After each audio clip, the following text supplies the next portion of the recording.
Today we are going to learn how to compare and order decimals to the nearest hundredth. I'm going to show you two ways to order decimals. The first way is to insert them on a number line. And the second way is going to be lining them up based on their place value.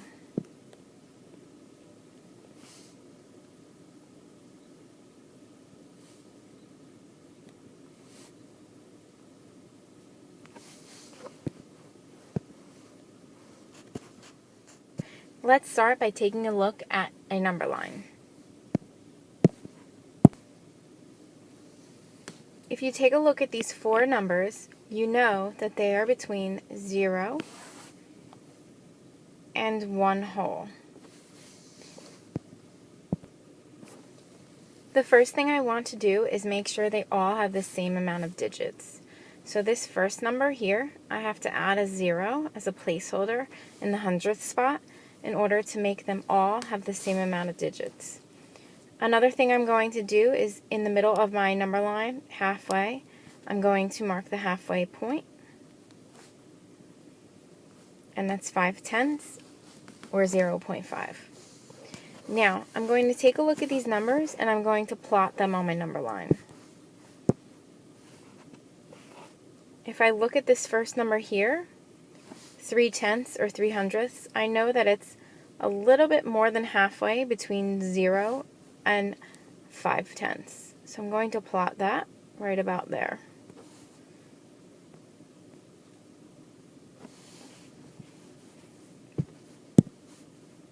My second number, 42/100, is between 3/10 and 5/10. And I would say it's a little bit closer to 5/10. So I'm going to plot that.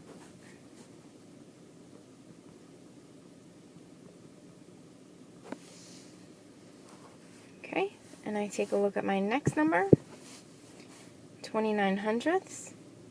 And I know that 29 is less than 30. It's only one less than 30, so I'm going to plot it right close to the 0.3 or 3/10.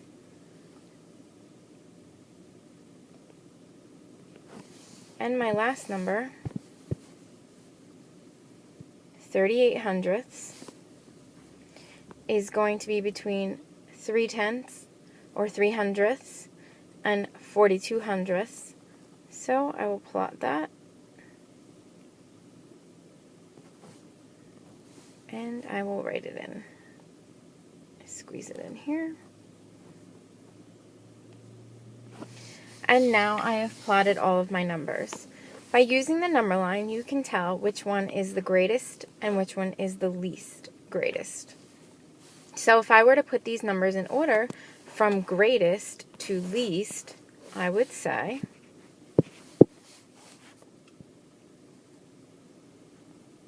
42/100 would go first.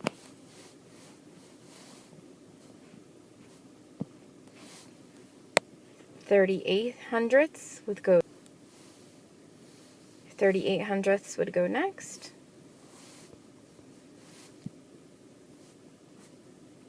30/100 would come next, or 3/10.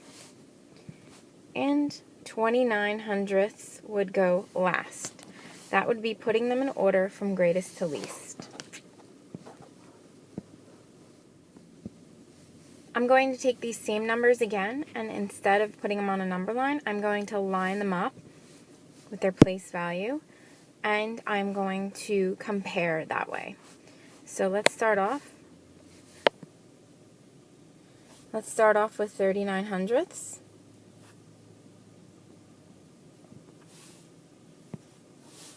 And then right underneath of that, 42/100.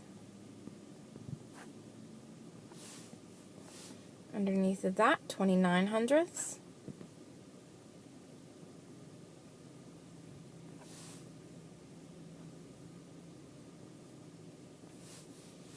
And underneath of that, 38/100. Notice how I lined my numbers up, so that way I can tell their place value.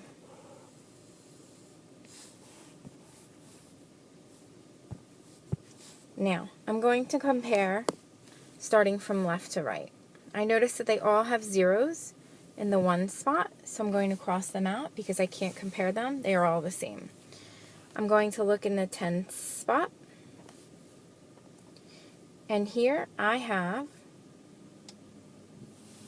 a 3, a 4, a 2, and a 3. So right away, I know that 4 is greater than 3 and 2. So this is going to be my first number because it is the greatest. Again, that's if I'm ordering it from greatest to least. Okay. Next, I'm going to look at my 3's because I know that 3's would come next.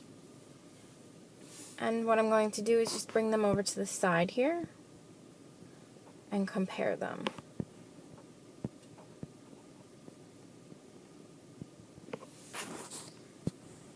I can't compare the ones place because they are both the same. The tenths place are both the same, and so now I'm going to look at the hundredths place. I have a 9 and an 8. I'm comparing these decimals in order from greatest to least, and I know that 9 is greater than 8. So my second number is going to be 39 hundredths, and my third number is going to be 38 hundredths, which leaves me with my last number, 29 hundredths.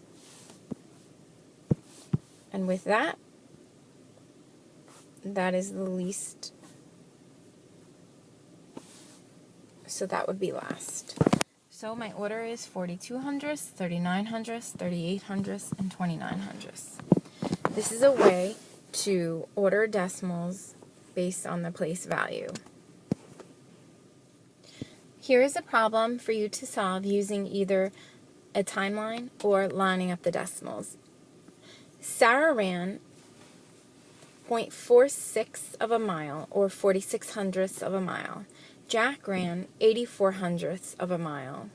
Tom ran 68 hundredths of a mile. And Katie ran 49 hundredths of a mile. Put them in order from least to greatest. Make sure that you pay attention to the order that it's asking you.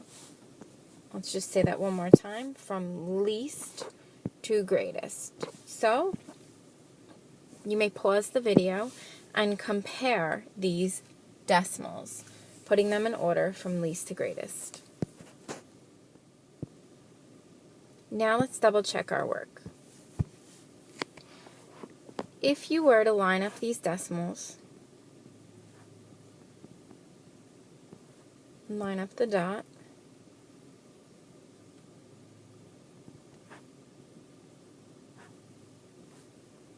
and 0 and 49 hundredths, and compare this way, you will see that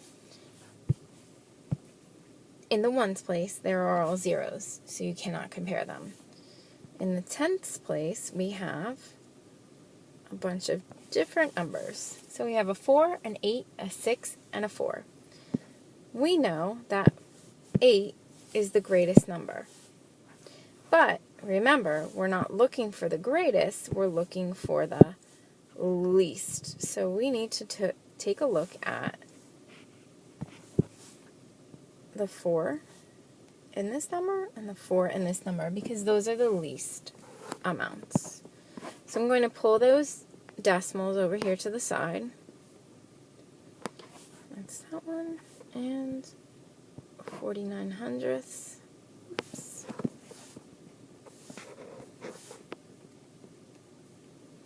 And I'm going to compare these two numbers.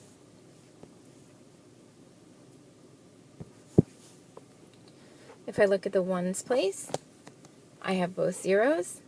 If I go over to the right, look at the tenths place, I have 2 4s. So now I'm going to look at the hundredths place. Remember, I'm looking for the least amount, so the number that is the least, or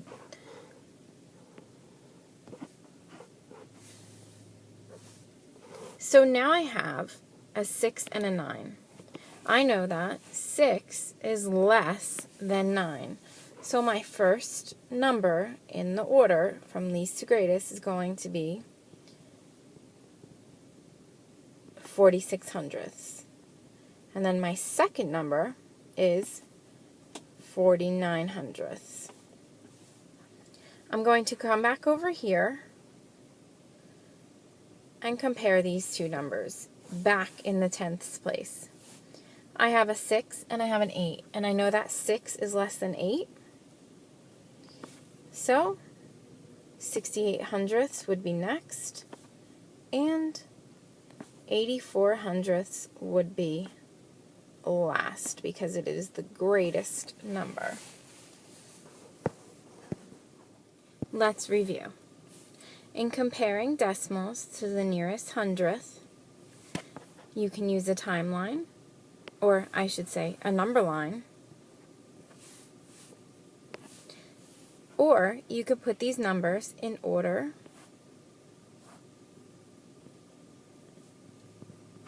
based on their place value and compare that way. If I were to take these two numbers up top here and place them on a timeline, or I should say number line, they would be between 5 and 6. 5.5 would be the middle, and I would plot them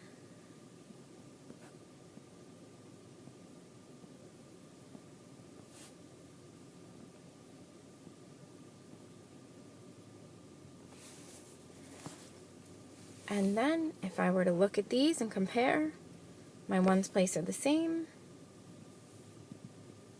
My tenths place, that's where their numbers are different. And if I were putting these in order from least, or I could say greatest to least, I know that 5 and 61 hundredths is greater than 5 and 54 hundredths.